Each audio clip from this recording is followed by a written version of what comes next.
Hi there, my name is Monica, and today I wanted to talk to you about success and failure. Because as we get closer to the new year, a lot of you are going to be setting New Year's resolutions. And I wanted to give you some insight into what makes people successful and what causes people to fail. So, if you think about anyone that you know who's highly successful, chances are that they attribute all of the reasons for their success to themselves.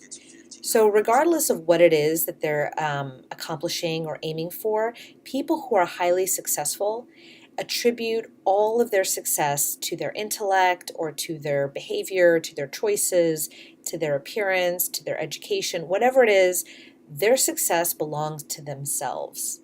People who struggle with success tend to attribute their success to external reasons. So, a person who struggles with success might, for example, attribute that success to luck or to someone else's doing or to being at the right place at the right time, not really to anything that they themselves did or not to anything that they themselves have in their control. Another way to say this is that people who are successful consistently are associated into or feel very connected with their success. They feel it's a part of who they are.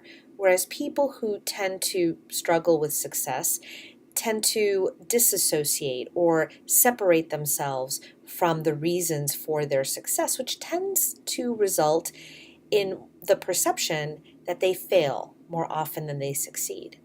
So if you're someone who, as we approach the new year, really wants to be successful at either your New Year's resolutions or in your business or in your relationship, I suggest finding ways, and we can help you find some ways. I have some additional techniques coming up.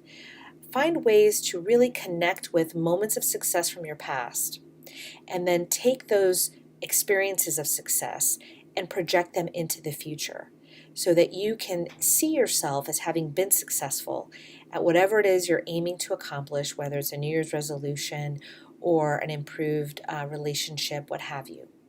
And then as you think about any failures from your past, you can reclassify those not as failures, but reclassify them as lessons, lessons that you learned.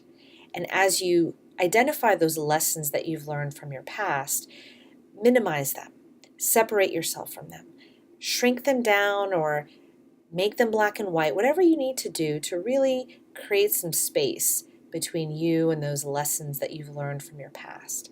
So by focusing on your successes and really making them stand out in your imagination, in your mind's eye, and then projecting them into your future, you will connect with them more completely. And by thinking back to your lessons learned or your quote unquote failures and separating yourself from them will help you to remain focused on what you really want, which is success in 2017, and not in any way on repeating those lessons learned from your past. So if you thought this was helpful, stay tuned because I will go through an entire exercise where I walk someone through this exact process to help this person go from a feeling of failure to a feeling of success. Stay tuned. Thanks.